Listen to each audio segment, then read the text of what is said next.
Assalamualaikum dan bertemu kembali. Untuk pembelajaran pada hari ini, kita masih lagi berada di bawah 2.4 reka bentuk elektronik. Okey, untuk pembelajaran pada hari ini, kita akan tengok dua subtopik utama. Okey, 2.45, membuat penyambungan litar input dan litar output kepada mikro pengawal. Dan yang kedua, kita akan tengok 2.4.6, menulis pengatur caraan mudah berdasarkan penyambungan litar input dan litar output yang kita akan hasilkan. Seterusnya, kita akan tengok litar simulasi. Okey, litar simulasi ni kita dah belajar dah untuk minggu lepas. Okey, cikgu ulang balik. Litar simulasi ni dia adalah litar yang hampir menyerupai litar sebenar. Lepas tu kita dapat tahu bagaimana sesuatu sistem itu dapat berfungsi dengan baik. Jadi hari ini kita akan tengok litar simulasi secara litar input dan juga output. Okey.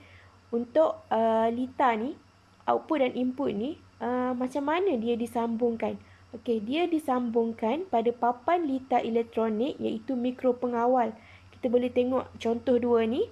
Okey, dia disambungkan pada pada mikro pengawal, sama ada kita guna Arduino Uno ataupun kita guna Carrot Board. Okey, dekat bahagian sini kita boleh tengok dia ada 4 bahagian. Kita boleh tengok di sini kita ada output digital, input analog, output digital dan juga input digital. Okey, dekat bahagian sini pula kita boleh tengok dia ada dua penyambungan iaitu plat ataupun male, soket ataupun female. Okey, untuk cara penyambungan kita boleh tengok video dekat sini. Cara pemasangan dia contoh macam ni. Dia cocok macam tu. Gitu nampak. Yang ni adalah male, yang cocok tadi tu adalah female. Ini adalah contoh pemasangan dia lah. Ini adalah contoh pemasangan komponen-komponen yang lain. Ini nampak. Ini adalah male. Nak female dia pakai jumper wire ni lah. Kita panggil wire lah, jumper wire. Okay. So, itu adalah tentang litar simulasi. Seterusnya kita tengok langkah-langkah membuat penyambungan litar input dan litar output pada mikro pengawal. Okey, langkah yang pertama kita mesti baca dan fahami lakaran litar skematik. Okey, ini adalah contoh gambar rajah litar skematik. Yang ni kita kena faham dulu, kita kena tahu okey apa yang ada dalam ni. Okey. Untuk langkah yang kedua, kita kena sediakan komponen, peranti dan bahan dan papan litar mikro pengawal yang diperlukan. Contoh dia macam kita kena ada LED, kita kena ada pembas, kita kena ada geganti dan kita kena ada motor. Ini adalah antara komponen yang digunakan dan sebenarnya komponen ni banyak lagi. Okey, untuk langkah yang ketiga, kita kena bina litar input dan litar output dahulu. Okey, seterusnya untuk langkah yang keempat, kita kena sambungkan litar input dan litar output ni dengan menggunakan wire pelompat ataupun soket female dan juga plat ataupun male pada papan litar mikro pengawal. Okey, untuk langkah yang kelima, kita kena pastikan litar input dan litar output ni dipasang pada plat ataupun male yang betul pada litar mikro pengawal. Maksudnya kita kena sambungkan dia tu dengan betul lah. Okey. Dan langkah yang terakhir, kita kena semak penyambungan litar kita ni yang dilakukan tu berdasarkan litar skematik yang kita buat tu. Maksudnya kita punya penyambungan tu mesti sama dengan kita punya lakaran litar skematik. Seterusnya untuk membuat penyambungan litar elektronik, okey, dekat sini ada gambar Carrot Board kan. Okey, dekat sini kita akan tengok satu persatu bahagian yang ada pada kita punya papan mikro pengawal ni. Okey, kita akan tengok pada yang dekat atas ni adalah litar bekalan kuasa. Okey, kita akan sambung dekat sini dengan switch. Okey, untuk input digital, untuk bahagian sini untuk input digital, manakala untuk bawah dia ni adalah untuk output digital dan sebelah sini adalah untuk input analog. Bawah sikit pada dia ni adalah litar pengayun Dan bawah lagi adalah output digital. Dan yang dekat bawah ni adalah modul Bluetooth. Okay, modul Bluetooth ni macam kalau kita nak sambungkan dia pada peranti macam telefon ataupun laptop, kita sambung pada bahagian sini menggunakan USB. Okay. Ni adalah jenis peranti penyambungan yang biasanya digunakan dalam lita mikropengawal. Okay. Ni adalah untuk input analog. Kita gunakan dia sebagai, ada contoh dia seperti penderia cahaya, penderia jarak, penderia suhu. Manakala untuk bahagian input digital pula, kita gunakan switch tekan tutup, switch tekan buka, switch mikro, penderia pergerakan dan juga penderia air. Ini adalah contoh gambar dia. Ini adalah switch tekan tutup. Ni switch mikro, ni penderia jarak, penderia pergerakan dan ini adalah penderia air. Okey.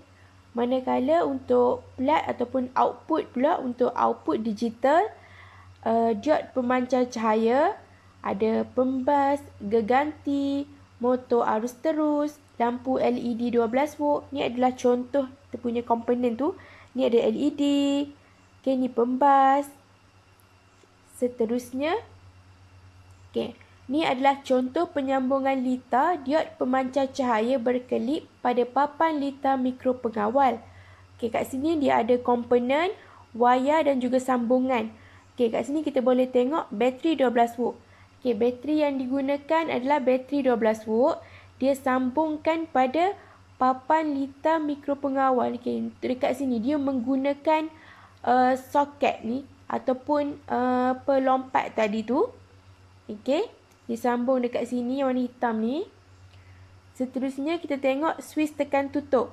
Okay, switch tekan tutup dia menggunakan dua wayar, iaitu satu wayar merah dan juga satu wayar kuning. Kita tengok ni adalah switch tekan tutup. Ni wayar merah dan wayar kuning.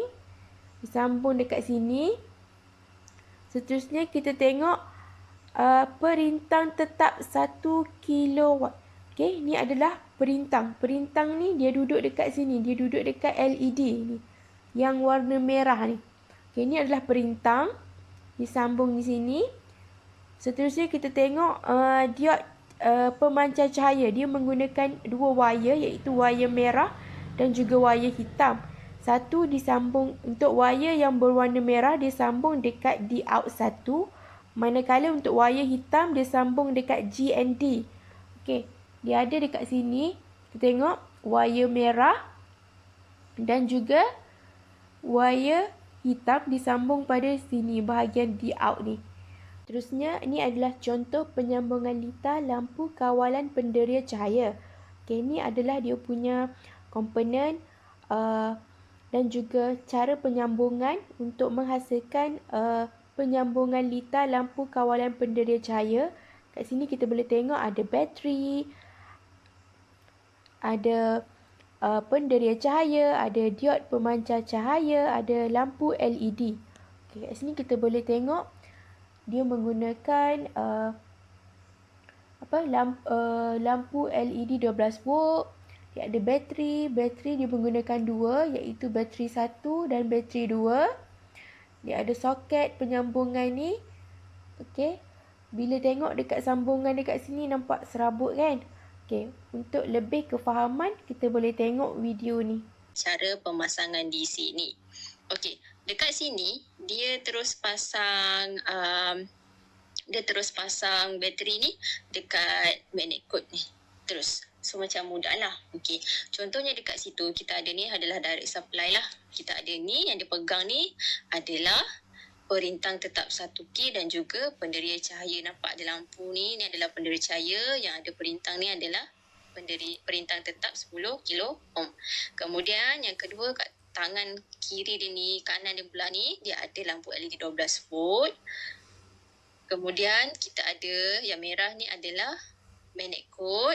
Merah ni adalah magnet cord. Okey. Yang hijau tu adalah modul geganti. Okey. Cara pemasangan dia macam mana? Cara pemasangan dia adalah Mula-mula kita akan pasang kita punya perintah tetap terlebih dahulu. Awak tengok kat situ ada 3 kaki kan. So dekat situ ada 3 kaki. Kita tengok kat sini. Daya pemancar cahaya kita ada 3 kaki. Yang warna merah kita akan pasangkan dekat 5 volt. Dan warna hitam kita akan pasangkan dekat ground. Dan yang warna kuning kita akan pasangkan dekat D-out 1. Okey, ni ada 4, ada 3 kaki tu So kena nampak dia ada D-out, 5 volt dan juga ground. Senang kan, dia dah siap-siap tulis kat situ. So kita ambil female jumper kat sini. Nampak female jumper, dua-dua hujung dia adalah kosong blank, tak ada tempat tajam-tajam. Masukkan ke dalam kita punya daya pemancar cahaya macam ni dan kita pasangkan ikut pengkelasan kita. Okey, dek tengok wire ni macam-macam warna sebenarnya. Kita tak kisah nak pakai warna apa, okey. Satu dekat 5 volt, satu dekat ground dan satu lagi ada dekat D-out 1. Tak nampak kan, tapi dekat sinilah D-out 1 dekat sini. Nampak tu dia pasang dekat sini satu. Okey, nampak. Okey, kemudian dekat kita punya, kemudian dia buat apa? Kita akan tengok dia akan masukkan soket power ni bersama dan dia baru dihidupkan. Nampak? Baru hidup, dia lampu bernyala. So ini adalah magnet kod kita. Kita sepatutnya dah buat litar tadi, kita akan buat pengatur caraan dia lah. So ini adalah pengatur caraan untuk hidupkan kawalan penderai cahaya. Kita pakai read controller lah untuk kita baca benda ni. Okay, kita nak baca litar kita ni lah. Okay, dia ada guna button dan sebagainya. Ini adalah contoh pengatur caraan. So lepas dia buat macam mana, lepas dia siap je habiskan coding tu, kalau perasan dekat sini cikgu lajukan. Okay, ni adalah contoh pengatur caraan dia yang dah siap.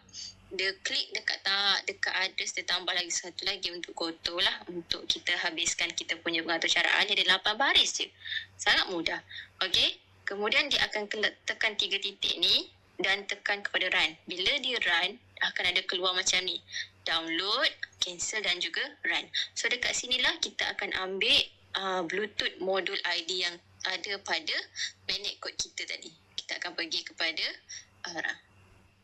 run dan dia akan search modul Bluetooth warna biru ni, dekat warna merah ni kan, ada modul Bluetooth ni. Dia akan search nombor ni tau. Dia sangat bijak lah. Dia boleh search dan dia dah keluar. Barulah kita tekan dan dia akan pairingkan atau cara tu dengan magnet code kita tadi.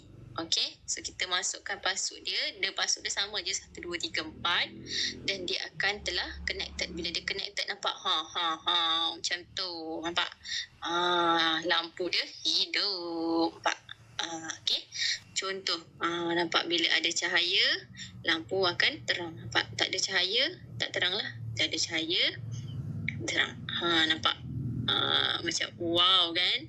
Okay, ini adalah fungsi modul keganti. Okay.